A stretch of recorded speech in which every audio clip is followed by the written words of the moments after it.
Selamat malam, nama budaya teman-teman dan eh, Lause Menli. Jadi hari ini saya akan menjelaskan tentang kerukunan. Saya mendapatkan topik kerukunan. Saya bernama Makrio Luis, NIM 230 2097 dari Fakultas Hukum.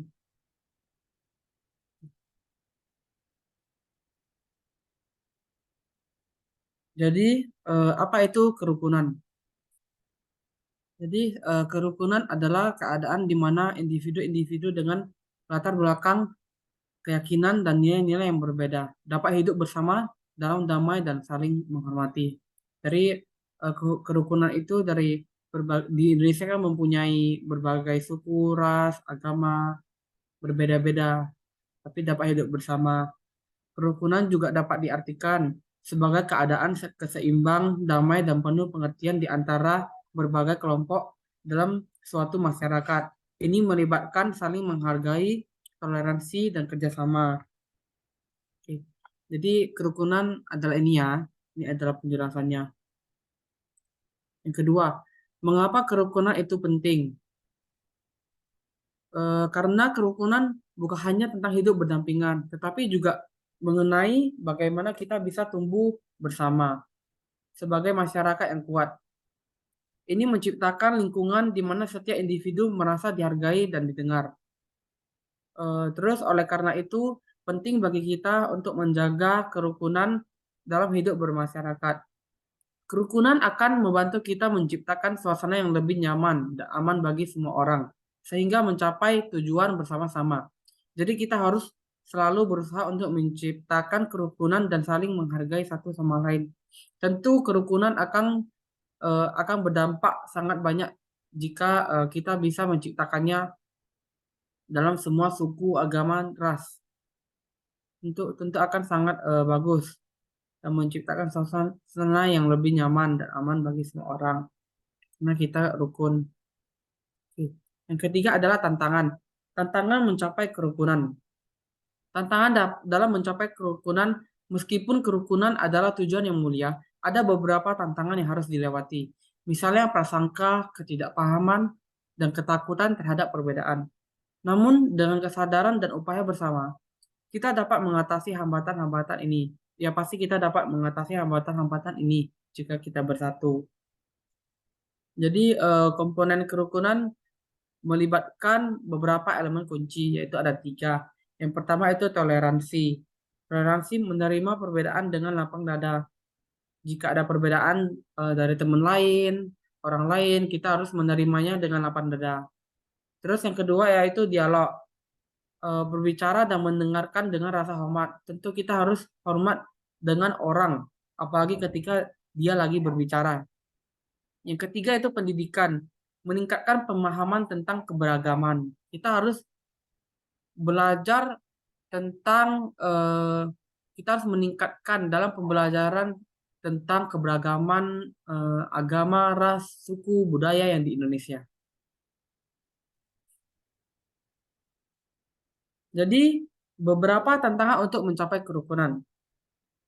Yang pertama yaitu menghargai perbedaan yang seperti tadi saya bilang, menghargai perbedaan.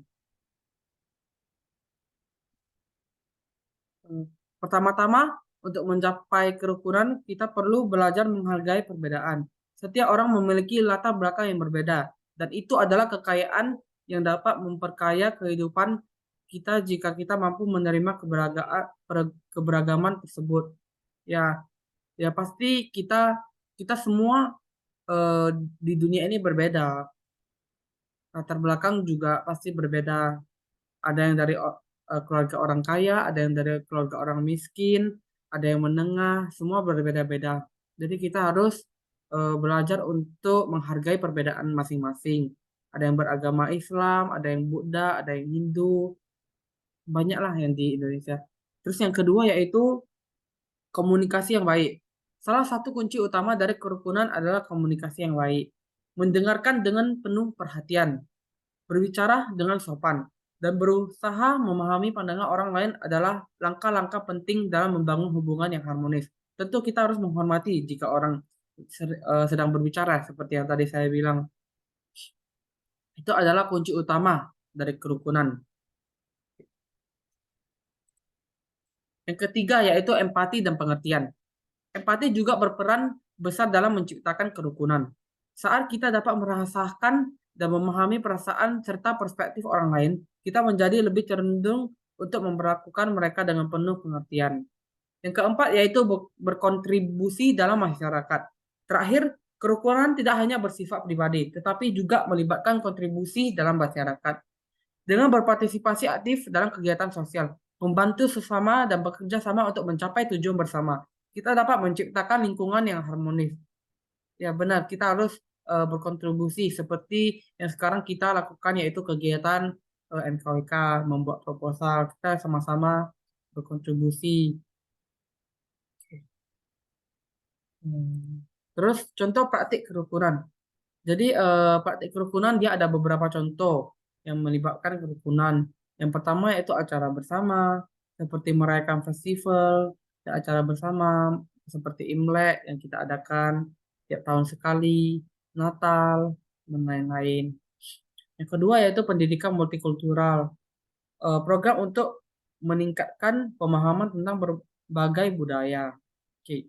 Yang ketiga yaitu inklusivitas, memastikan bahwa semua suara didengar dan dihargai, menghormati. Jadi jika kita menghormati orang sedang berbicara, kita pun nanti kalau bicara dihormati juga. Belajar untuk sopan. Jadi kesimpulan dengan merangkul kerukunan kita bisa membentuk masyarakat yang kokoh dan inklusif. Mari bersama-sama menjadikan nilai-nilai ini sebagai bagian integral dari kehidupan sehari-hari kita dan menciptakan dunia yang lebih baik untuk generasi mendatang dan untuk mencapai target kita secara bersama-sama. Pandangan agama Buddha terhadap kerukunan. Kerukunan hidup antar umat beragama merupakan salah satu ajaran agama yang bersumber dari Tuhan Yang Maha Esa. Ketidakrukunan antar umat beragama dapat menghasilkan berbagai ketidakharmonisan di kehidupan berbangsa, bernegara, dan bermasyarakat. Untuk itu, diperlukan orang-orang yang dapat menunjukkan diri sebagai manusia beriman dan beragama, serta berwawasan terbuka, toleran, dan mampu menghormati umat beragama lain. Sikap tersebut merupakan salah satu peran untuk menjalin hubungan baik antar umat beragama di masyarakat. Umat Buddha memiliki tingkat toleransi dan kerukunan yang sangat tinggi di kehidupan bermasyarakat. Salah satu prinsip ajaran Buddha adalah agar memiliki dan memancarkan cinta kasih universal bagi semua makhluk hidup, yaitu semua universal, bersifat universal ya. Bukan hanya kepada sesama manusia, tetapi universal, makhluk hidup. Berdasarkan ajaran tersebut, maka umat agama Buddha dapat mengimplementasikannya dengan menjalin kerukunan antar umat beragama dan lainnya. Janganlah kita hanya menghormati agama sendiri dan mencela agama orang lain tanpa suatu dasar yang kuat. Sebaliknya, agama orang lain pun hendaknya dihormati atas dasar-dasar tertentu. Dengan berbuat demikian, kita telah membantu agama kita sendiri untuk berkembang di samping menguntungkan pula agama orang lain. Dengan berbuat sebaliknya, kita telah merugikan agama kita sendiri, di samping merugikan agama orang lain. Oleh karena itu, barang siapa menghormati agamanya sendiri dan mencela agama orang lain, semata-mata karena didorong oleh rasa bakti pada agamanya sendiri dengan berpikir, bagaimana aku dapat memuliakan agamaku sendiri. Dengan berbuat demikian, ia malah amat merugikan agamanya sendiri.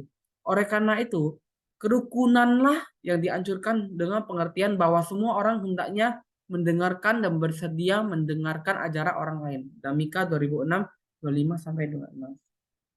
Nama budaya. Terima kasih, Rose. Demikian presentasi agama saya. Terima kasih.